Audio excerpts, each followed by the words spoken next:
Hello ನಮಸ್ತೆ, welcome back to our moms and minis. ಇವತ್ತಿನ vlog start ಮಾಡ್ತಾ ಇದ್ದೀನಿ ಮಧ್ಯಾಹ್ನ. ಸೊ ನಾಳಿನ ತಿಂಡಿಗೋಸ್ಕರ ನಾನಿಲ್ಲಿ ಮೆಂತ್ಯ ದೋಸೆ ಮಾಡೋಣ ಅಂತ ಹೇಳಿ 1 ಗ್ಲಾಸ್ ದೋಸೆ ರೈಸ್ಗೆ 1 ಟೇಬಲ್ ಸ್ಪೂನ್ ಮೆಂತ್ಯನ್ನ ಹಾಕಿ ಸ್ವಲ್ಪ ನೀರನ್ನು ಸೇರಿಸಿ ಚೆನ್ನಾಗಿ ಮಿಕ್ಸ್ ಮಾಡಿ ಹಾಗೆ ಸೋಕ್ ಮಾಡಿಬಿಡ್ತೀನಿ. ಸೊ ಹಾಗೆ ಅದಕ್ಕೆ ನಾನಿಲ್ಲಿ ಸ್ವಲ್ಪ ಅವಲಕ್ಕಿ ಕೂಡ ನೆನೆಸಿಟ್ಟು ಅದನ್ನು ಕೂಡ ಸೋಕ್ ಮಾಡಿ ಇಡ್ತೀನಿ. ನಂತರ ಇದನ್ನು ಗ್ರೈಂಡ್ ಮಾಡ್ಕೋಬೇಕು 1 ಅವರ್ ಬಿಟ್ಟು.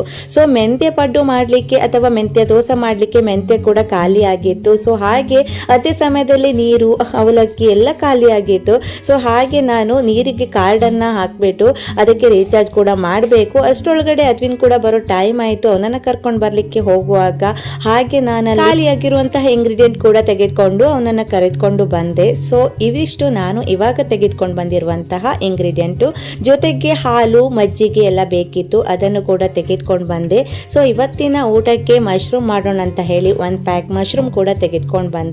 ಸೊ ಮಕ್ಕಳಿಗೋಸ್ಕರ ಸ್ವಲ್ಪ ದ್ರಾಕ್ಷಿ, ಜೊತೆಗೆ ಮೆಂತ್ಯಗಂತೂ ತುಂಬಾನೇ ರೇಟು. 100 ಗ್ರಾಮ್ಗೆ 40 ರೂಪಾಯಿ ಅಂದರೆ 1 kgಗೆ 400 ರೂಪಾಯಿ ಆಗ್ಬಿಡುತ್ತೆ. ಎಷ್ಟೊಂದು ರೇಟು ನಮ್ಮ ಕಡೆ. ಹಾಗೆ ಇವಾಗ ಅವಲಕ್ಕಿ ಕೂಡ ತೆಗೆದುಕೊಂಡು ಬಂದಿದೆ. ಎಲ್ಲ ಕೂಡ ಇವತ್ತೇ ಮುಗಿದಿತ್ತು. ಸೊ ಅದನ್ನೆಲ್ಲ ಅದರ ಪ್ಲೇಸ್ಗೆ ಹಾಕ್ಬಿಟ್ಟು ಸೊ ಇವಾಗ ನಾನು ಸಾಯಂಕಾಲದ ಡಿನ್ನರ್ಗೆ ಮಶ್ರೂಮ್ ಸಾಂಬಾರ್ ಮಾಡೋಣ ಅಂತ ಹೇಳಿ ರೆಡಿ ಮಾಡ್ಕೊಂಡಿದ್ದೆ. ಸೊ ಅದನ್ನು ಕೂಡ ನಿಮ್ ಜೊತೆ ಶೇರ್ ಮಾಡ್ತೀನಿ. ಅದಕ್ಕೂ ಮೊದಲು ಮಕ್ಕಳಿಗೋಸ್ಕರ ಸ್ವಲ್ಪ ದ್ರಾಕ್ಷಿ ತಂದಿರೋದನ್ನ ಸೋಕ್ ಮಾಡಿ ಚೆನ್ನಾಗಿ ವಾಶ್ ಮಾಡಿ ಅವರಿಗೆ ಕೊಟ್ಟ ನಂತರ ನೀರು ಕೂಡ ಖಾಲಿ ಆಗಿತ್ತಲ್ವಾ, ಅದಕ್ಕೂ ಕೂಡ ರೀಚಾರ್ಜ್ ಮಾಡಬೇಕು.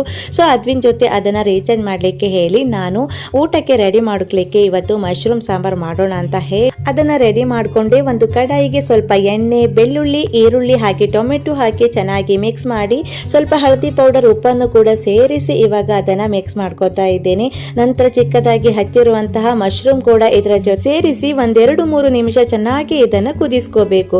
ಮಶ್ರೂಮ್ ಅಲ್ಲಿ ನೀರಿನಂಶ ಇರುವುದರಿಂದ ಅದು ನೀರು ಬಿಟ್ಕೊಳ್ಳುತ್ತೆ. ನಂತರ ಅದಕ್ಕೆ ನಾನು ಸ್ವಲ್ಪ ಮಟಕಿ ಕಾಳು ಕೂಡ ಸೇರಿಸ್ತಾ ಇದ್ದೀನಿ. ಅದು ತುಂಬಾನೇ ರುಚಿ ಕೊಡುತ್ತೆ. ಇಲ್ಲಿ ಮಹಾರಾಷ್ಟ್ರದಲ್ಲಿ ತುಂಬಾನೇ ಫೇಮಸ್ ಆಗಿರುವಂತಹ ಒಂದು ಕಾಳು. ಅದನ್ನ ನೆನೆಸಿಟ್ಟು ನಾನು 1-2-3 ವಿಸಿಲ್ ಅನ್ನ ತೆಗೆದುಕೊಂಡು ಇವಾಗ ಅದಕ್ಕೆ ಸೇರಿಸ್ತಾ ಇದ್ದೇನೆ.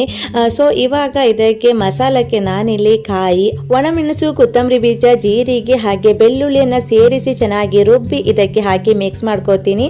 ಕೊನೆಗೆ ಇದಕ್ಕೆ ಕಸೂರಿ ಮೇಥಿಯನ್ನ ಸೇರಿಸಿದ್ರೆ ಮಶ್ರೂಮ್ ಕರಿ ಕೂಡ ರೆಡಿ ಆಗುತ್ತೆ. ಆಗ್ಲೇ ಟೈಮ್ 4 ಗಂಟೆ ಆಗ್ತಾ ಬಂತು. ಸೊ ಅಡುಗೆ ಏನು ಆಯ್ತು, ಇನ್ನು ಬೆಳಗಿನ ತಿಂಡಿಗೆ ಹಿಟ್ಟನ್ನ ರುಬ್ಕೋಬೇಕು. ಅದನ್ನು ಕೂಡ ರುಬ್ಬಿದ್ದಾಯ್ತು. ರುಬ್ಬಿದ ಈ ಹಿಟ್ಟಿಗೆ ಸ್ವಲ್ಪ ಉಪ್ಪನ್ನ ಸೇರಿಸಿ ಕೈಯಿಂದನೇ ಚೆನ್ನಾಗಿ ಇದನ್ನ ಮಿಕ್ಸ್ ಮಾಡ್ಕೋಬೇಕು. ಇನ್ನ ನಾಳಿನ ಬ್ರೇಕ್ಫಾಸ್ಟ್ ಜೊತೆ ಈ ವ್ಲಾಗ್ ಅನ್ನ ಕಂಟಿನ್ಯೂ ಮಾಡ್ತೀನಿ. ಇವತ್ತಿನ ಮಿನಿ ವ್ಲಾಗ್ ಇಷ್ಟ ಆದ್ರೆ please like, share and comment. Bye bye. Thanks for watching.